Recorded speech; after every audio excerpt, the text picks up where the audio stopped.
बौद्ध मंदिरों पर कब्जा करने वाले लोग कौन हैं? प्रूफ के साथ देखिए। विवेकानंद, स्वामी विवेकानंद कहते हैं कि जगन्नाथ मंदिर एक पुराना बौद्ध मंदिर है।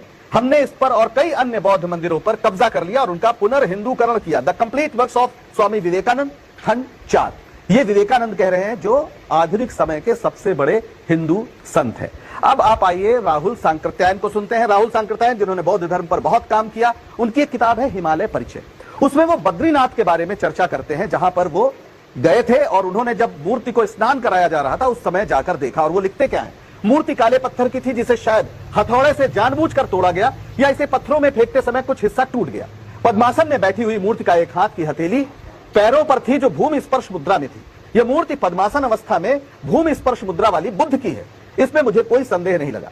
महंत ने बताया कि मूर्ति की छाती पर जनेऊ की रेखा है, लेकिन हकीकत यह है कि बुद्ध की मूर्ति है। एकांश चीवर पहने बुद्ध मूर्ति के चीवर का रूप जनेऊ जैसा ही लगता है।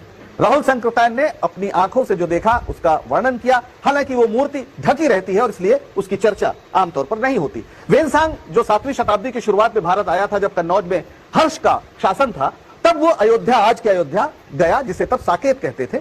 उसने जिक्र किया कि वहां 20 बड़े बौद्ध मठ हैं जिनमें 3000 भिक्षु रहते हैं। यह अलग बात है कि आज अयोध्या में कोई बौद्ध मठ नहीं है और कुछ इतिहासकारों का मानना है, मेरे इलाहाबाद विश्वविद्यालय के इतिहास विभाग के प्रोफेसर सुशील श्रीवास्तव थे जो अब दिवंगत हैं, उन्होंने किताब लिखी थी और उसमें भी उन्होंने कहा था कि दरअसल इस मस्जिद के नीचे अगर खुदाई हो तो एक बौद्ध मंदिर है। लेकिन बाबरी मस्जिद विवाद को जन्म देने वाली राजनीति कभी नहीं चाहती कि खुदाई का काम मुगल या सल्तनत काल से पहले तक जाए। कई इतिहासकार मानते हैं कि 8वीं शताब्दी में शंकराचार्य के नेतृत्व में बौद्धों के खिलाफ व्यापक अभियान चला, जिसके नतीजे में तमाम बौद्ध मंदिरों को हिंदू मंदिरों में बदला गया।